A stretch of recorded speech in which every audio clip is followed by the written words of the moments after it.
Good. I'm ready. Start, please. You are listening to MOP Community Radio 107.8, our radio, our community, our pride. So here with us we have Dr. Hari Krishna Maram, Chairman, CEO, Imperial College, ICRI Group, and he's also the Governing Council member, VP, Association of Indian Management Schools. So sir, welcome to MOP. Yeah, great. It's my pleasure to be here. How do you feel, sir, being in MOP? Excellent, wonderful campus. I keep visiting colleges across the world. What I see here is a lot of kind of a vibrated kind of mood you have the students because I keep hearing a lot of stories of the disasters which happened in Chennai, especially last few days back. So today when I meet you people and interacted with you people, so I don't recollect all those things. You are fresh and trying to interact and trying to learn a lot of things. It's great to be here. We battled it all together. Yes. So were there any similarities, sir, between your college and MOP?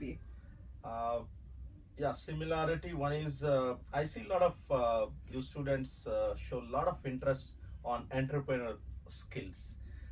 So that is what when I started my college 9 years back, my intention after working a decade in one of the best company of the world is to promote entrepreneurship in students, because that is going to help the country to progress faster. So instead of working for some companies, you require some experience to work for some good companies to learn what is the best practices to start a company or to be a successful entrepreneur.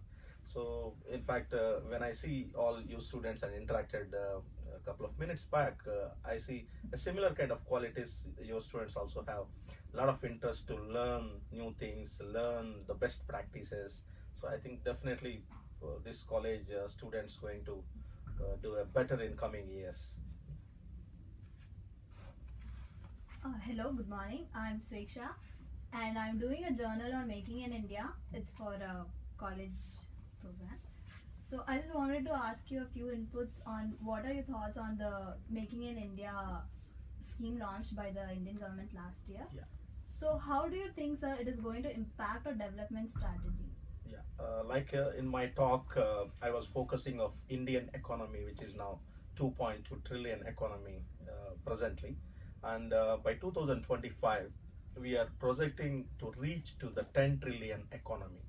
So the best way to reach this 10 trillion economy, what are the factors which can influence is, one is the youth power. If you look at the Indian population of 1.22 billion, we have a 58% is a youth below 35 age. So these are the people, when you talk the next coming 10 years, they are going to enter into the job market. And not only a job market, a couple of people, even 2% of the people start their own companies and start in a small way the journey of entrepreneurship. Then they can able to create a lot of job opportunities, and they are able to create a lot of wealth themselves, to the friends, to the team members, to the country. So definitely the country is going to progress and reach to this milestone of 10 trillion. So once we reach to this 10 trillion milestone, India will be the second largest economic country in this world. And we are going to reach that surely with the kind of knowledge, the kind of skills what we have with us. This is going to be a possible thing. Sir, as you spoke earlier, you mentioned that the biggest advantage India has over other countries is its youth population, sir. Exactly. And as you're from the education background, sir, I just wanted to know, is the education system of India doing justice to our dreams, sir? Because we have a huge dream of becoming the largest economy, possibly by 2030 or 40. Correct. So are we shaping the youth in the way we want them to be?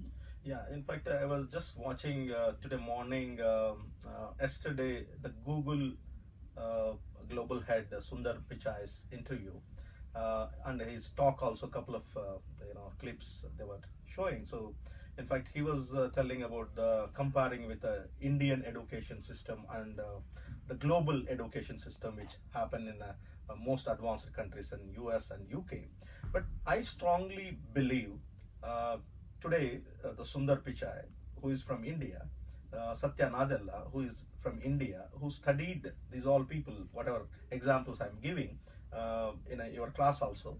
Out of the top 100 companies of this world, 30 countries are headed by Indians. So they are not studied actually in US. Their basic education, the primary education happened here. In the same way, when I am giving an example of Burj Khalifa, the tallest building of this world, how they can able to build the Burj Khalifa is because foundation is very strong.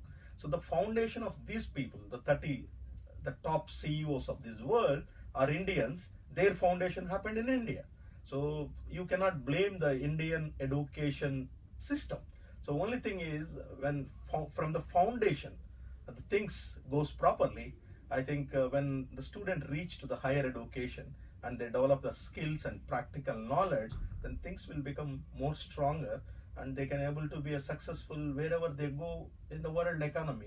And today, if you look at the US economy, 14% of the US economy is contributed by Indians. Today, if you look at Canada as a country, we have 18% of the Canadian member of parliaments are representing Indian community.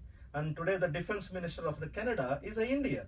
And today, if you look at the women power, today I keep reading a lot about the UK, the minister. We have an Indian woman minister heading one of the best portfolio of the UK government. And one of the women representing from the Punjabi community from India, she's a minister at Canada. So this is the power what we have with us. They can able to lead any organization, any country, any kind of projects because of the education system, because of the foundation what they had in this country. They can reach. So only thing is what required in the coming years is the practical approach, and also student should be given a more than a theory thing. You should allow student to do a lot of experiments. Because when I was quoting some examples of Book My Show, Redbus.com, the IRCT example, these all developed by students, not a very senior entrepreneurs at the age of 40 or 50. These are the Flipkart is 26, 28-year-old. Snapdeal is that. So today all successful companies of this country, all promoted by youngsters. So how they are able to build this is from college learning, whatever they learn, they are able to apply into the best business ideas. So they are able to develop. So definitely if you can fine tune a little things in our education system, definitely one of the best education system what we have. But if you look at the rankings, we don't feature in the top 100 universities of the world. We don't have even one university which is featuring in the top universities of this world. We don't not many colleges are featuring this. The reason is we don't work for that. If you look at the last 5,000 years history of Indian education, we are talking about the students going to US, student going to UK, student going to Australia. But 1,000 years back, when Nalanda, when Takshashila, these all Gurukulas started in India, more than 30 country people all surrounded. That time no passport, no visa, nothing. Yes. People just used to come to cross the borders and enter in India. 35 to 40 country people, they used to study in India. Yes, Not in yes. US, not in UK. So that means we have a strong education system built. From there, we are not progressed much. So if we can look at back what we done long back, so we can fine tune that, then definitely India is the finest destination for higher education, finest destination for working, finest destination for culture. Okay, sir. Thank you, sir. But I also wanted to know whether being small entrepreneurs is going to help India more or joining big MNCs. Yeah. Because as we see, the startup community is really building up, and India is almost very positive on the future. Okay. But there are a lot of people, since the population is always increasing and a lot of people are looking for jobs, they wish to work for MNCs. Yeah. Not most people are ready to take the risk Yeah. to start their own startups. Okay. So I just wanted to know which one is going to help India better. Yeah, it's a wonderful question actually, which connects even to my life. So I worked one of the best company in this world. I worked for a company called Novartis. I worked a decade. So what I done in the 10 years, I progressed year after year and able to reach a position where I can live for the next 20, 30 years. I accumulated the earnings, whatever. Yes, sir. More than money, I accumulated knowledge, I accumulated networking with the people. Yes, sir. I made a lot of friends, I made a lot of connections. Through that, I thought, okay, 10 years is a long time to work, so I should do something different. So then I started my journey as a company.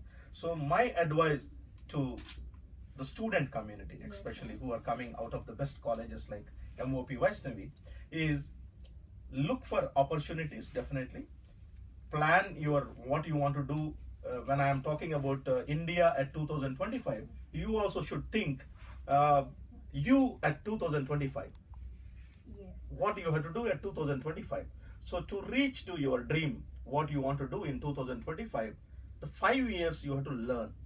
So where you can learn working for these best MNC companies. You learn the best practices and you can experiment. See, when you start your entrepreneurial journey, success should be the next step. There should be no other thing. You have to always think about the success, because in entrepreneurship, normally what happened is, when I was quoting, when Infosys started, 20,000 IT companies are started along with Infosys. But only 2 or 3 companies able to become like Infosys. Yes, When sir. Flipkart started, 10,000 companies started e-commerce business, but only 5 or 6 e-commerce companies are able to sustain and be there in the In the market long term. as a good companies. So the same way, if you want to be a successful entrepreneur, you have to learn a lot, the best practices, what happened in each company. Then only you can able to become a successful entrepreneur. Once you complete the college, then immediately you rush into entrepreneurship, then you may make some mistakes. But always it is better to make new connections, make new friends, learn different things. Then when you start your business, the chances of success will be high.